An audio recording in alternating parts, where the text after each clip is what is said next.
ወቅታዊ የተጫዋቾች ዝውውር ምን ይመስላል መረጃው የሚለውን እንመለከታለን። ባልደረባዬ እስማኤል አሚን ስቱዲዮ ደርሷል።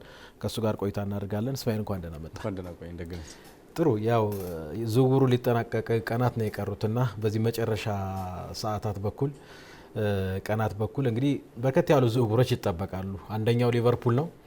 ቀደም ብለን ዜናችን ላይ አንስተነዋል። ባርኮላ የረጅም ጊዜ ሊቨርፑል የዚህ ተጫዋች ፈላጊ ሆኖ ቆይቷል። በመጨረሻም ግን ዛሬ ተስማምቷል ይህ ተጫዋች።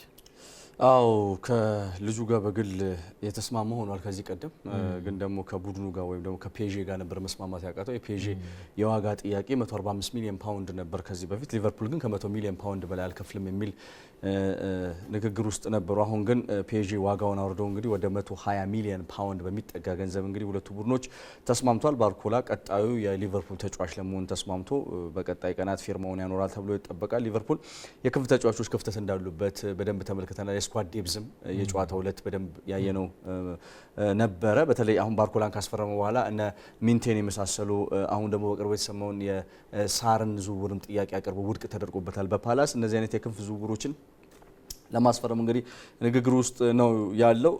ራዮላ ከክሎፕ ጋር የሚመሳሰል ጨዋታ እንዳላቸው ሁሉ የክንፍ ተጫዋቾቻቸውን ማጠናከር የግድ አስፈላጊ ሆኖ ተገኝቷል። በተለይ ሊቨርፑል ላለፉት 8-9 ዓመታት በሳላ ላይ የተደገፈ መሆኑን ተከትሎ የእሱ ግቦችና አሲስቶች በጣም ትልቅ ቦታ ይኖራቸዋል። እሱን ለመተካት የሄዱበት ርቀት በጣም ጠባብ ነበር። አሁን ግን ሁለት ተጫዋቾችን በማስፈረም እንግዲህ ይህንን ቦታ ለማስተካከል እየጣሩ ነው። አንዱን ተጫዋች አሳክቷል። ባርኮላ ነው 120 ሚሊዮን ፓውንድ ፈጅቷል። በአንፊልድ ረጅም ውል ይፈራረማል ተብሎ ይጠበቃል። በቅርቡ ደግሞ ሌላ የመስመር ተጫዋች ሊኖራቸው እንደሚችል ፍንጮች ተሰጥቷል። ሌላ የመሃል ሜዳ ተጫዋችም እንግዲህ ማስተካከያ ተደርጎ ወደ ቡድኑ ሊመጣ እንደሚችል ንግግሮች እየተደረጉ ነው።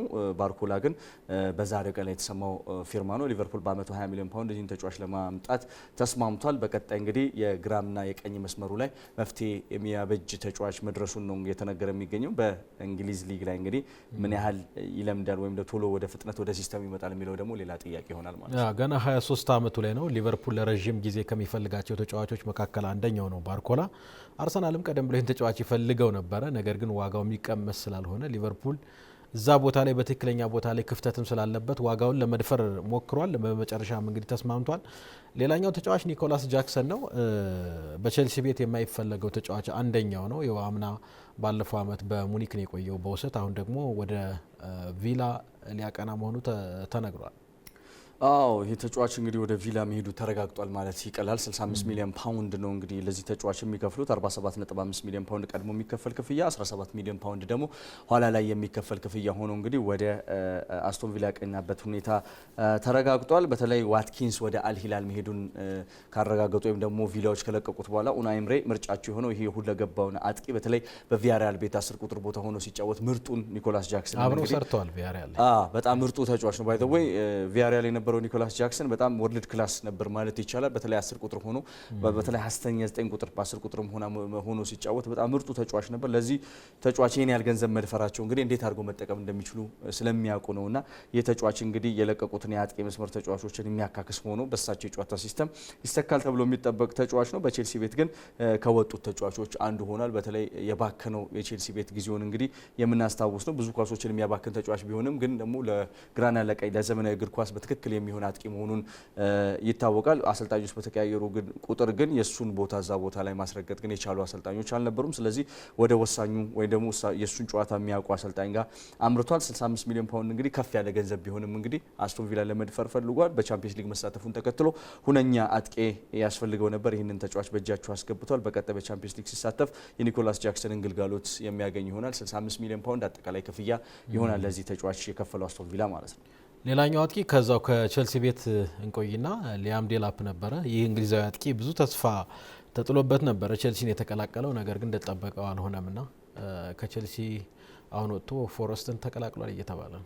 አዎ የረፋዱ ዜና ነው እንግዲህ 50 ሚሊዮን ፓውንድ ለዚህ ተጫዋች ከፍሏል ፎረስት። በቀጥታ ይህንን ክለብ ለቆ ቼልሲ ለቆ እንግዲህ ፎረስትን በቀጥታ የተቀላቀለ ተጫዋች ሆኗል። 23 ዓመቱ ላይ ነው የሚገኘው። ቼልሲ ባለፈው ከኢፕስዊች ያስፈርሙ 30 ሚሊዮን ፓውንድ ብቻ ነው የወጣበት። 20 ሚሊዮን ፓውንድ አትርፎ ሽጦታል ማለት ነው። ኢጎር ጆሱስና እንግዲህ ክሪስ ውድን የመሳሰሉ አጥቂዎች ጋር ፉክክር ውስጥ ይገባል። ግን ደግሞ ሁለቱን አሸንፎ በቋሚነት የሚሰለፍ ይሆናል። አዲሱ አሰልጣኝ እንግዲህ ይህንን ተጫዋች በቋሚነት ለመጠቀም የሚያስችላቸውን የስምምነት ከልጁ ጋር ማድረጋቸው መቀጠላቸው ነው እየተገለጸ የሚገኘው። ምርጥ ተጫዋች ያስፈርሟል። በተለይ ባለፈው በ16 ሚሊዮን ፓውንድ ኤሊየትን ለሲቲ ከሰጠ በኋላ እንግዲህ ጥሩ ተጫዋቾችን ወደዚህ ወደ ክለቡ እያመጣ ነው። ኦስማን ዲያሞንዴን ባለፈው በተከላካይ ስፍራ ያመጣ ተጫዋች ሆኗል። አሁን በአጥቂ ቦታ ላይ ዴላፕን አስፈርሟል። በቀጣይ ጠንካራ ተፎካካሪ ሊሆን እንደሚችል የመጀመሪያው ጨዋታ ላይ ምንም እንኳን ክፍተቶች ቢኖርበትም ኖቲንጋም ፎረስት ጥሩ ቡድን ሊሆን እንደሚችል እንግዲህ ዴላፕን ካስፈረመ በኋላ አስቴቶች እየወጡ ነው የሚገኙት። የ23 ዓመት ተጫዋች እንግዲህ በአጠቃላይ 50 ሚሊዮን ፓውንድ ብቻ ነው ለፓላስ የፈጀበት፣ ግን 20 ሚሊዮን ፓውንድ ከባለፈው ዓመት ዝውውር በኋላ ያተረፈበት ሆኗል ቼልሲ ማለት ነው። ኤሚሊያኖ ማርቲኔዝ በአርጀንቲና የዓለም ዋንጫ ሻምፒዮን ስትሆን ምን አይነት ብቃት እንዳሳየ የምናውቀው ተጫዋች ነው።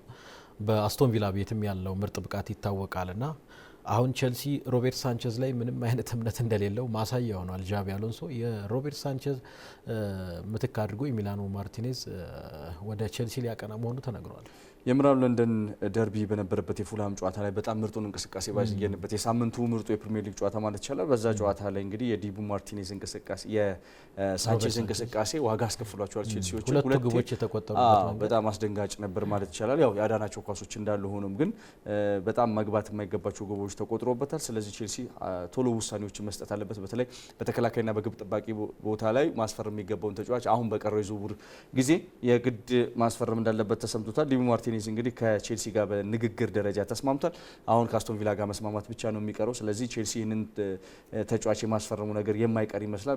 በግብ ጠባቂ ቦታ ላይ ሁነኛ ምትክ ይኖረዋል ማለት ነው። በተከላካይ ስፍራ ላይም እንግዲህ ቼልሲ ተጫዋች እያናገረ ነው። አህኖር የሚባል ተጫዋች እንግዲህ እያስፈረመ ነው። ከአታላንታ እያስፈረመ ነው። 18 ዓመቱ ላይ ነው የሚገኘው። ከጄኑዋ ባለፈው ዓመት ነበር የፈረመው። ያሳየው ድንቅ አቅም በተለይ በ27 ጨዋታዎች ምርጥ ነበር ማለት ይቻላል። በ3 ዓመት ውል ነው በ16 ሚሊዮን ዩሮ ከጄኑዋ ያስፈረመው አታላንታ። ይህ ተጫዋች እንግዲህ ጣሊያናዊ ነው። ምርጥ አቅም ያሳየ ተጫዋች ነበር። አሁን ቼልሲ ይህንን ተጫዋች እንግዲህ ለማስፈረም ንግግሮች ጀምሯል። ከጫፍ ይደርሳሉ ተብሎ ይጠበቃል። በተለይ በዚህ 3 ቀናት ውስጥ የዚህን ተጫዋች ዝውውር ያጠናቅቃሉ ተብሎ ይጠበቃል። 34 ሚሊዮን ፓውንድ ከዚህ ተጫዋች ይፈልጋል። 16 ሚሊዮን ፓውንድ ነው ግን ያስፈረመው አታላንታ። ቼልሲ ይህንን ተጫዋች ለማስፈረም ንግግር ጀምሯል። በቀጣይ ለዝውውርም የሚሸጥ ተጫዋች ነው። በተለይ ገበያ ላይ የሚያወጣ ተጫዋች ነው። ጣሊያናዊ ተከላካይ ነው። ጥቁር ተከላካይ ነው። ጣሊያን እንደዚህ አይነት ተጫዋቾች ስታፈራ አይታወቅም። አሁን ግን ምርጡ ተከላካይ ተብሎ እንግዲህ በቼልሲ በአታላንታ ወጣቱ ተጫዋች ተብሎ እየተገለጸ ነው የሚገኘው። የ18 ዓመት ተጫዋች እንግዲህ የቼልሲን የባለፈውን የተከላካይ ክፍል ክፍተቶችን በደንብ ከግብ ጠባቂ ጋር ተመልክተናል። ከፉላም ጋር የነበረውን ስህተት የግብ ጠባቂው ብቻ ሳይሆን የተከላካዮቹ ክፍተት ቶሎ የሚጋለጡ መሆናቸው በተለይ በ3 ተከላካይ 3-4-3 ነው አሎንሶ የሚጫወተው። ፈጣን ሽግግሮችን ግብ የሚያስቆጥሩ የፊት መስመር ከወገብ በላይ ያሉ ቦታዎች ቢኖሩትም ግን በትራንዚሽን ቦታ ላይ በጣም የሚጠቃና የሚጋለጥ ቡድን ይዞ ገብቷል። በተለይ 3 ተከላካይ ይዘህ ስትገባ የግድ መጋለጡ አይቀርም። ስለዚህ ጠንቃቃና ኮንሰንትሬሽናቸው ከፍ ያሉ ተከላካዮች ያስፈልገዋል። አህኖር ግን ይህንን ሆነስት ሃንሆር ይባላል። ይህንን ተጫዋች ለማስፈረም ንግግሮችን ጀምሮ እንግዲህ የማጠናቀቁ ላይ ደርሷል። በጣም ኮንሰንትሬሽኑ ከፍ ያለ ክትትሎችን በደንብ የሚያደርግ በተለይ ትራንዚሽን ጨዋታዎች ላይ በጣም ጠንካራ የሆነ ተከላካይ ነው ተብሎ ነው የሚጠበቀው። ስለዚህ በቀጣይ በቼልሲ ተከላካይ ክፍል ላይ የምናየው 18 ዓመት ወጣት ተጫዋች ይሆናል ማለት ነው። ወቅታዊ የዝውውር ጉዳዮችን ስላደረስከን እስማኤል ከልብ አመሰግናለሁ። እኔም አመሰግናለሁ። መልካም ጊዜ